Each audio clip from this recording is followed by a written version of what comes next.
आप इस सेंटेंस को इंग्लिश में ट्रांसलेट कर सकते हैं? पंखा चल रहा है।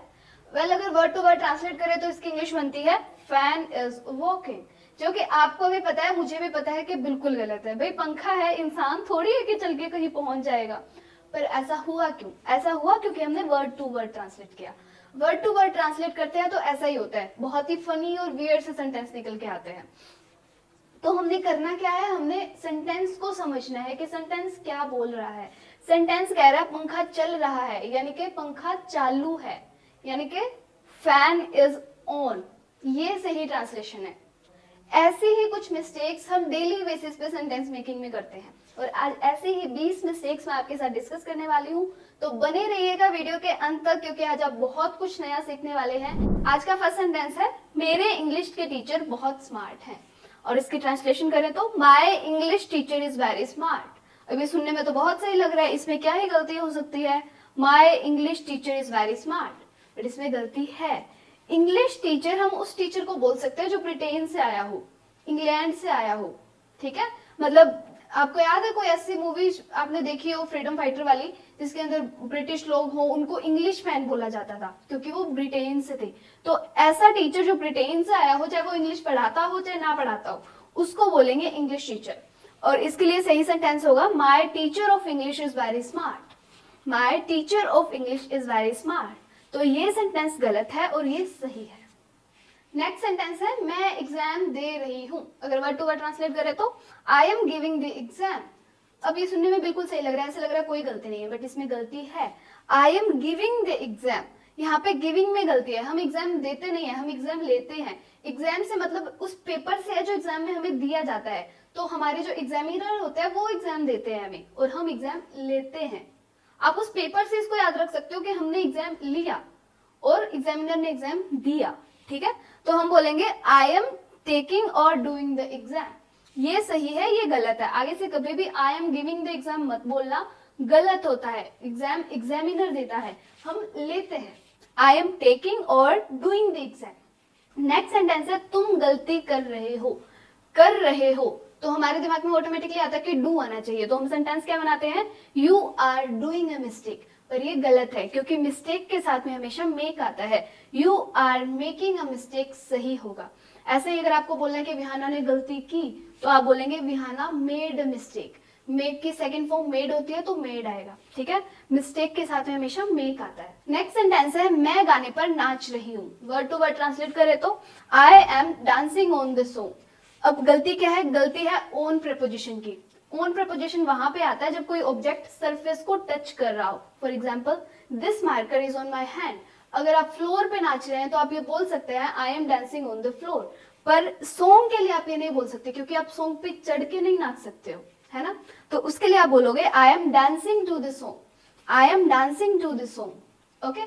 नेक्स्ट सेंटेंस है, वह मुझ पर मुस्कुराया। और इसकी वर्ड टू वर्ड ट्रांसलेशन होगी ही स्माइल्ड ऑन मी। अब इसमें क्या गलती है? गलती है प्रीपोजिशन की। अब ऑन कहां पे आता है? जब सरफेस से कुछ टच हो रहा हो, ठीक है। तो अब कोई आप पे चढ़ के तो नहीं मुस्कुराता है, तो स्माइल के साथ में हमेशा एट प्रीपोजिशन आता है। ही स्माइल्ड ऑन मी गलत है, ही स्माइल्ड एट मी सही होगा। ऐसे ही लाफ के साथ में भी एट प्रीपोजिशन आता है, लुक के साथ में भी एट प्रीपोजिशन आता है। He looked at me, he laughed at me, okay. Next sentence है, मैं म्यूजिक सुन रहा हूं। अब इसमें कोई प्रीपोजिशन नहीं है तो हम कोई प्रीपोजिशन नहीं लगाते हैं। I am listening music. पर एक बहुत बड़ी गलती हम कर देते हैं, लिसनिंग के साथ में हमेशा टू प्रीपोजिशन आता है। तो सही सेंटेंस होगा I am listening to music. Listen के साथ में हमेशा टू प्रीपोजिशन आता है। फॉर एग्जाम्पल, वह मेरी बात कभी नहीं सुनता है, he never listens to me, ठीक है। तो ये दो चीजें आप याद रखो, स्माइल के साथ में ऑन आएगा, लिसन के साथ में टू प्रीपोजिशन आता है। नेक्स्ट सेंटेंस है, मैं शॉपिंग के लिए जा रही हूँ। के लिए जा रही हूँ तो हम ये लगता है कि इसके 4 या फिर 2 आना चाहिए। जैसे हम बोलते हैं I am going to school, तो I am going to shopping भी सही हो सकता है। के लिए I am going for shopping भी सही हो सकता है, पर ये दोनों ही सही नहीं है। शॉपिंग के साथ में कोई प्रीपोजिशन नहीं आता है। आई एम गोइंग शॉपिंग ये सही होगा। यू सिंपली से आई एम गोइंग शॉपिंग, ओके।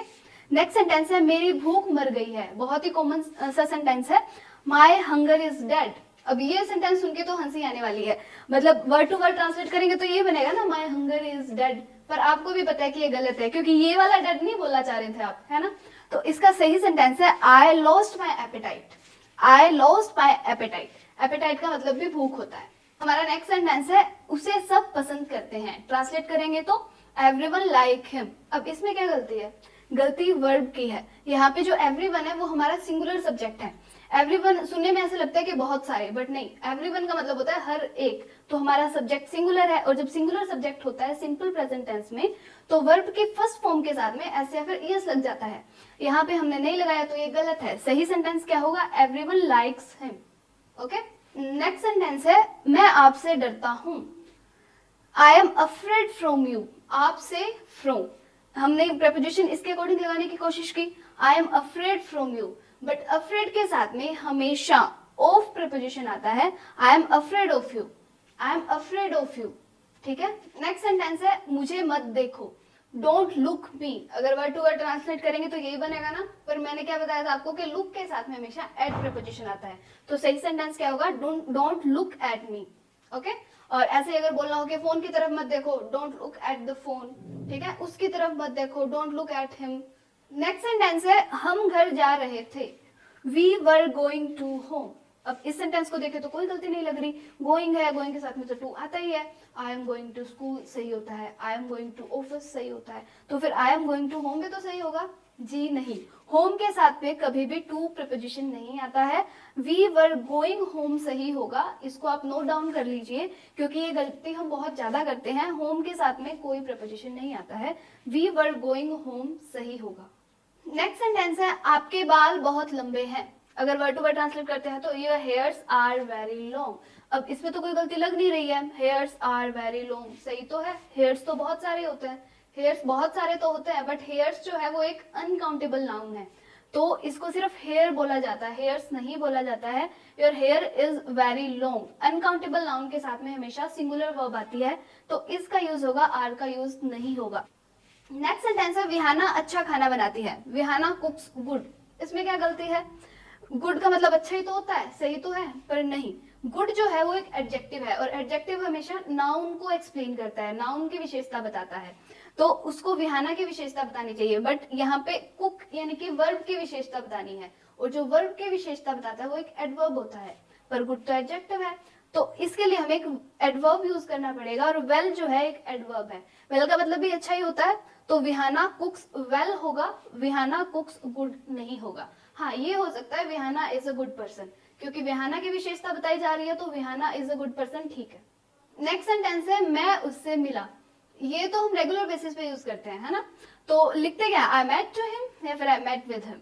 जो भी लिखते हैं दोनों में से दोनों ही गलत है, क्योंकि मीट जो होता है, मीट के साथ में कोई प्रपोजिशन नहीं आता है, और मेट जो है मीट की सेकंड फॉर्म है, तो उसके साथ में भी कोई प्रपोजिशन नहीं आएगा। तो आई मेट हिम सही है। आप इसको नोट डाउन कर लीजिए, बहुत इंपॉर्टेंट है ये सेंटेंस, क्योंकि हम इसे डेली बेसिस पे यूज करते हैं। ओके, आई मेट हिम सही होगा। नेक्स्ट सेंटेंस है मेरा ऑफिस बैंक के पास है। My office is near to the bank. अब सुनने में तो बहुत सही लग रहा है, my office is near to the bank, but near के साथ में कभी भी टू प्रपोजिशन नहीं आता है, कभी नहीं आता है। My office is near the bank, ये सही है। अगर आपको फिर भी टू लगाना है तो आप ये लिख सकते हो, my office is close to the bank.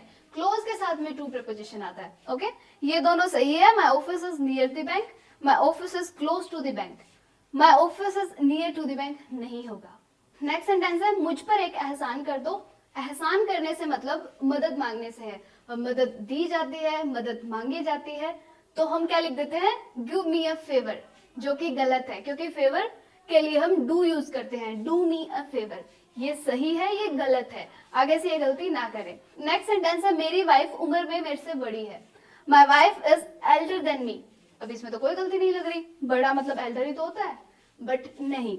Elder हम जब यूज करते हैं जब वो हमारे साथ ब्लड रिलेशन में हो। मान लीजिए आपके भाई है तो उसके लिए आप एल्डर यूज कर सकते हैं, बहन है तो उनके लिए एल्डर यूज कर सकते हैं, बट वो लोग जो आपके साथ ब्लड रिलेशन में नहीं है, खून का रिश्ता नहीं है जिनके साथ आपका, उनके लिए आप ओल्डर यूज करेंगे, चाहे वो आपके फ्रेंड है, कलीग है, वाइफ है इवन, तो उनके लिए भी आप ओल्डर यूज करेंगे। My wife is older than me.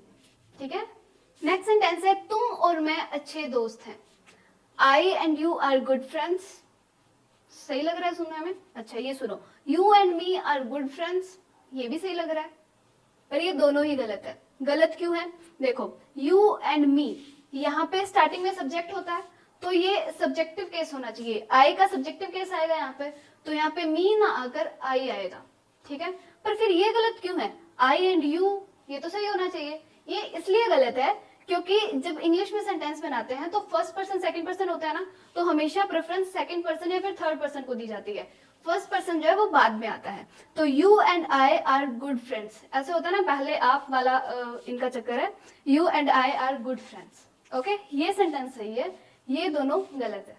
Okay, next sentence है, उसने तुम्हें और मुझे नहीं देखा, she didn't see you and I. अब इसमें क्या गलती है? आपने तो बोला था कि ऑब्जेक्टिव केस नहीं आता, सब्जेक्टिव आता है, पर वो तब आता है जब वो सब्जेक्ट में होता है। यहाँ पे यू एंड आई ऑब्जेक्ट है, ठीक है, तो यहाँ पे आई का ऑब्जेक्टिव केस आएगा। She didn't see you and मी, ये सही होगा। आई का ऑब्जेक्टिव केस मी होता है, तो यू एंड मी करेक्ट होगा, ठीक है। ये दोनों सेंटेंस आपको होपफुली समझ आ गए होंगे। थोड़े कंफ्यूजिंग है, पर आप इनको बार बार बोलेंगे तो आपको समझ में आ जाएंगे। बस इतना याद रखना है कि सब्जेक्ट की जगह पे सब्जेक्टिव केस ही आएगा, ऑब्जेक्ट की जगह पे ऑब्जेक्टिव केस ही आएगा, और प्रेफरेंस हमेशा सेकंड या फिर थर्ड पर्सन को दी जाती है। अगर मान लो यहाँ पे थर्ड पर्सन होता तो पहले थर्ड पर्सन आता, फिर सेकंड पर्सन आता, फिर फर्स्ट पर्सन आता। ओके, आई रियली होप कि आपने वीडियो को बहुत एंजॉय किया होगा और आज आपने बहुत कुछ नया सीखा होगा। बस मेरे को आज आपसे एक ही प्रॉमिस चाहिए कि आपने जो ये गलतियां देख ली है कि ये गलतियां हैं, आप इन गलतियों को दोहराएंगे नहीं अब अपनी डेली लाइफ में, इनको सही बोलेंगे, तभी आपको इस वीडियो का फायदा है।